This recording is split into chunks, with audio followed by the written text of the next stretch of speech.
இன்றைக்கி வீடியோவில் என்ன பார்க்க போகிறீங்க அப்படின்னா, நான் கிராமத்து ஸ்டைலில் வந்து தக்காளி பழம் ரசம் தான் வச்சு காட்ட போகிறேன். எங்கள் ஊர் கிராமத்தில் நாங்கள் எப்படி ரசம் வைப்போம் அப்படின்னு நான் உங்களோட இன்றைக்கி நான் ஷேர் பண்ண போகிறேன். அதுக்கு வந்து ஒரு பச்சை மிளகாயும், கொஞ்சமாக கருவேப்பிலை, கொஞ்சமாக மல்லித்தழை, கொஞ்சம் பூண்டு இது வச்சுருக்கேன். இது எல்லாமே வந்து இந்த மாதிரி இஞ்சி கல்லில் போட்டு நான் இடித்து எடுத்துக்குவேன். அப்புறம் வந்து ரசத்துக்கு வந்து சீரகம் வறுத்து வச்சுருக்கேன் பொடி பண்ணிக்கிறதுக்கு. அப்புறம் கொஞ்சமாக இந்த பாருங்கள் புளி ஊற போட்டிருக்கேன்.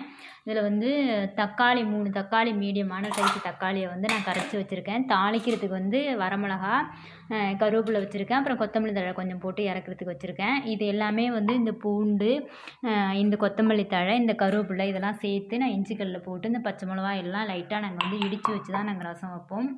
ஜீரகம் அது போல் வறுத்து வச்சுருக்கேன். அதை வந்து நான் வந்து அரைச்சி எடுத்துக்கணும். இப்போ இப்படி தான் நாங்கள் எங்கள் ஊரில் ரசம் கிராமத்தில் வைப்போம். அதுதான் நான் உங்களோட ஷேர் பண்ணலான்னு தோணுச்சு. அதுதான் நான் எப்படின்னு நான் செஞ்சு காட்ட போகிறேன். வாங்க வீடியோக்குள்ளே போகலாம். இப்போ வந்து இந்த இஞ்சி கல்லில் வந்து இந்த பச்சை மிளகா, கருவேப்பிலை இதெல்லாம் சேர்த்துக்க வேண்டியதான். நம்ம சேர்த்து இந்த பூண்டு எல்லாம் சேர்த்து அப்படியே கொஞ்சமாக இடித்து வச்சுக்க வேண்டியதான். இப்போ நான் எண்ணெய் சட்டி வச்சு எண்ணெய் ஊற்றிட்டேன். இப்போ வந்து எண்ணெய் காஞ்சிருச்சு. 1 ஸ்பூன் கடுகு சேர்த்துக்கிறேன். அது கூட பெருங்காயம் சேர்த்துக்கிறேன். அது கூட கொஞ்சமாக நான் வரமிளகாயும் சேர்த்துட்டேன். இப்போ வந்து கொஞ்சமாக கருவேப்பிலை சேர்த்துட்டேன்.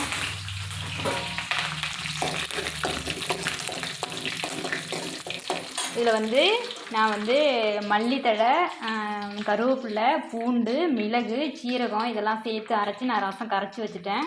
புளியும் சேர்த்து இதில் சேர்த்துக்கலாம். 5 நிமிடத்தில் ரசம் ரெடி ஆகிடும். இது கூட உப்பு சேர்த்துக்கிறேன். பாருங்கள், சுவையான ரசம் வந்து ரெடி ஆகிட்டு. ஒரு 5 நிமிஷம் அப்படியே சிம்மில் இருக்கட்டும்.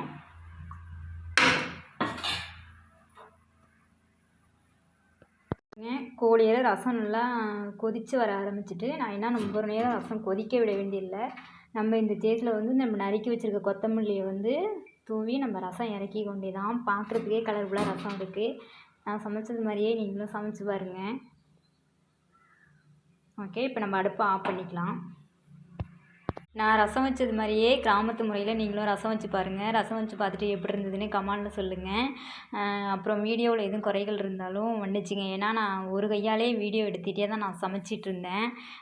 ஏன்னா இன்றைக்கி வீடியோ எடுக்கிறதுக்கு வீட்டில் மாமா வீட்டில் இல்லை. நானாகவே ரசம் சரி நைட்டு சாப்பாட்டுக்கு தான் நான் ரசம் வச்சுருக்கேன். சரி எடுத்து உங்களோட ஷேர் பண்ணுமே அப்படின்ட்டு நானாகவே தான் எடுத்து ஷேர் பண்ணுறேன். வீடியோவில் எதுவும் குறைகள் இருந்தாலும் சாரி. அப்புறம் வந்து இந்த வீடியோ எப்படி இருக்குது அப்படின்னு கமெண்டில் சொல்லுங்கள். இந்த வீடியோ பிடிச்சிருந்தா லைக் பண்ணுங்கள், ஷேர் பண்ணுங்கள், சப்ஸ்கிரைப் பண்ணுங்கள். பக்கத்தில் உள்ள பெல் பட்டனை கிளிக் பண்ணுங்கள்.